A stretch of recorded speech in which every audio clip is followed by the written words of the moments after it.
الوغ بالتوفيق المنتخب الجزائري ان شاء الله. واش فيها يدو خوتكم 1 2 3 فيفا لاجيري والكحلوشه لينا. خلاص يعني حسب اغلب التوقعات والسيناريوهات في التالي يعني بعد ما شاهدوا اغلب المباريات، بعد ما شافوا الاداء، بعد ما شافوا وميزوا وعرفوا كيفاش المنتخبات الافريقيه راهي تلعب، وبعد نتائج المباريات بكل صراحة النتائج راهي تقول باللي الكأس راهي أقرب للمنتخب الجزائري. كان لا منتخب مغربي لا كاميروني لا مصري لا اللي مازال راهم قاعدين. المهم النتائج هذا واش راهي تقول، فنقدروا نبداو نفرحوا كجزائريين. ربي ما فيه غير الخير.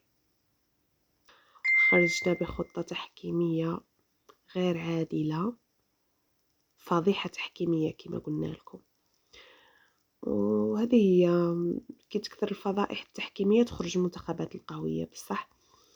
بصح دائما ان شاء الله تكون دائما كاينة انطلاقة جديدة، دائما كاين تصدي لمثل هذه الكولسة الغير اللي ما تطولش، يعني بمواليها ما تطولش، تجيب لك خطرة زوج بصح ما تطولش.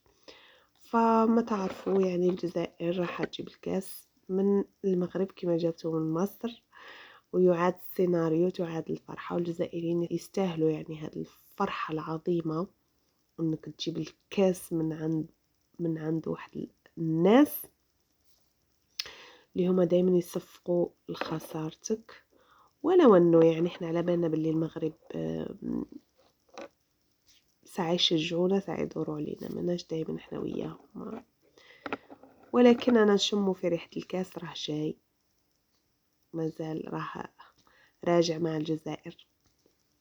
كانوا مرشحين السنغال، ولكن عندي احساس باللي الجزائريين رجعوا لقوتهم ورجعوا المنتخب هذا اللي هم يلعبوا به في كأس افريقيا. منتخب شهم قوي وعنده روح رياضية ويقدر عليها ان شاء الله.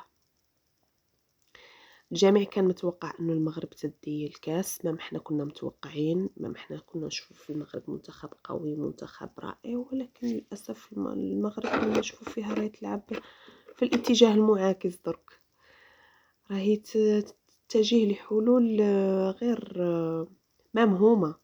الناس المغاربة في رواحهم مساكين ما مش راضيين على الاداء تاع المنتخب تاعهم في بلادهم، كلا على نكذبوا.